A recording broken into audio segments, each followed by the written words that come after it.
most people look at the love of money, and in the biblical sense, and they're like, well, if you love money, that means if you're rich or you want to get rich or whatever, that's the root of all evil, right?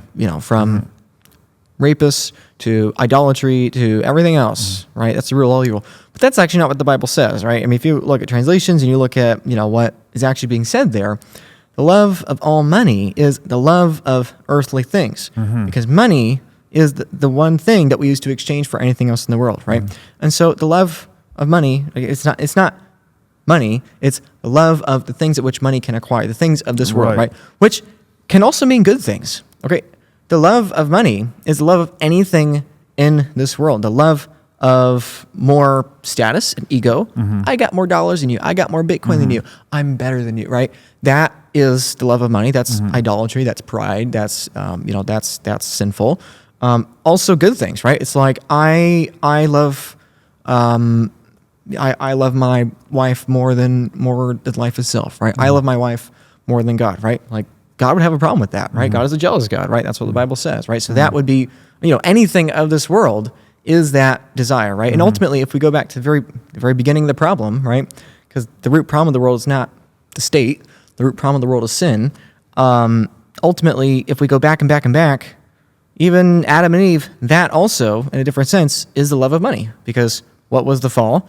It was Adam subverting God's order, right? God says, God is, I am everything that is good, beautiful, and true.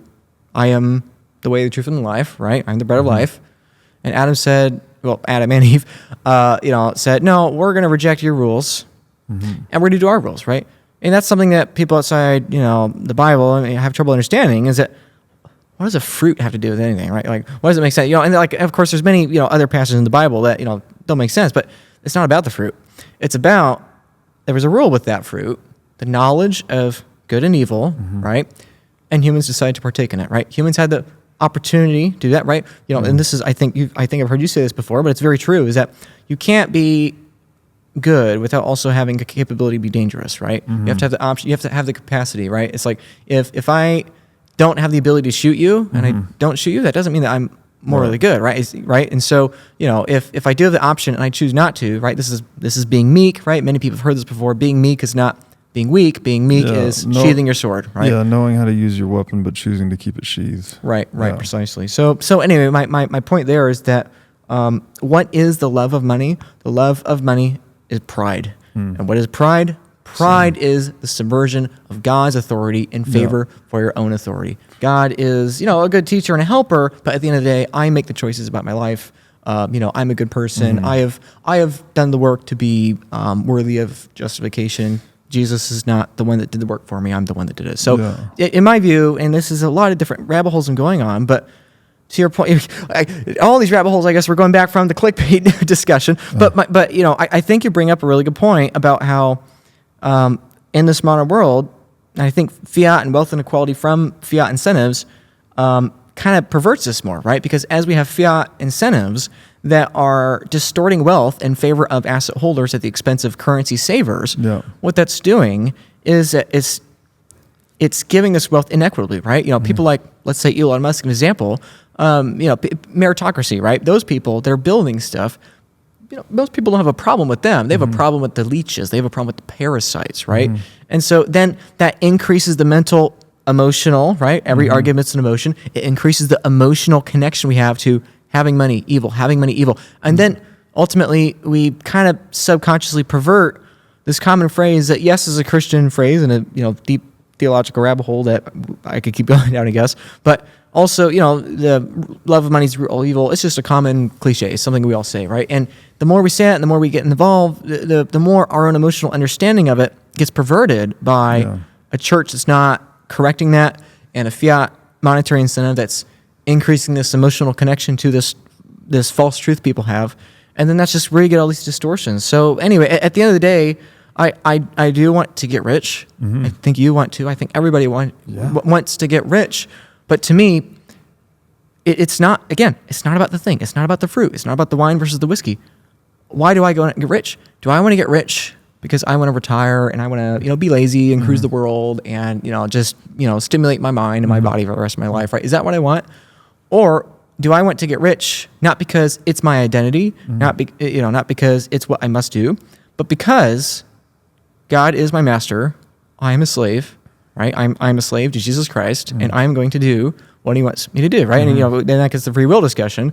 But it's like, you're slaves to sin, but then when you see something that is beautiful, yes, it's freedom, quote unquote, but at the same time, you don't really have a choice, right? Like, this is the funny thing to me, is that you're a slave to fiat currency.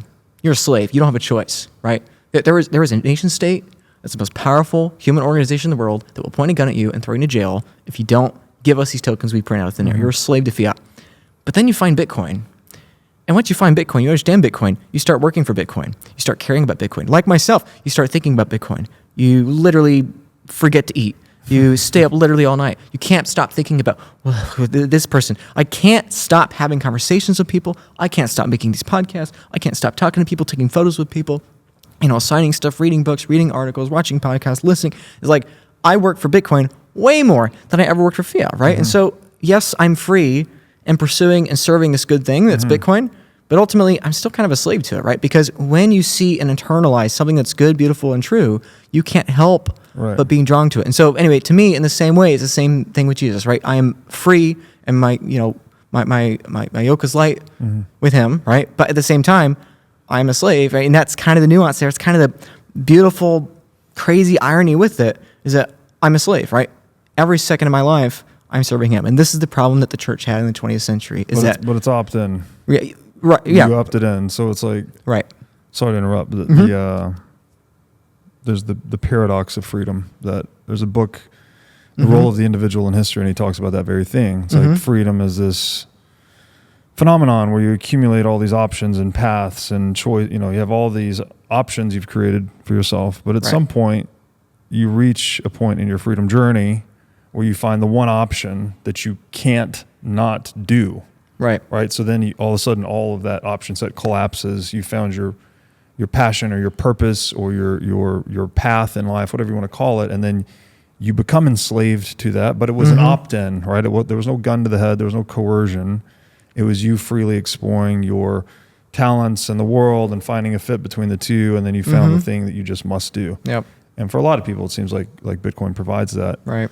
That's such a. I mean, I've not heard that book. I'd like to look it up and maybe read it later. But I think that's such an interesting conversation that, just like Bitcoin, you could go down that rabbit hole endlessly. The Bible, kind of like Bitcoin, is that a lot of people don't care about it, they don't get it, whatever. But then it's like kind of when you get the hook and you like, oh, what is this? It's like Bitcoin. It's very simple, but it's also not so simple, right? Yeah. And so even your point about freedom and opt-in freedom, it's like, yes, it's opt-in. Yes, it's opt-in. And at the same time, though, it's like, can a fiat currency that's corrupt, unethical, and fraudulent ever become Bitcoin? Can it ever become, on its own desire and volition, no, because something that's perfect? It doesn't have. I should also say opt-in / opt-out, right? That's the freedom component. You can be in or out. Well, you can't be out of fiat, frankly, because there is the gun to your head that says you have to pay your taxes in it.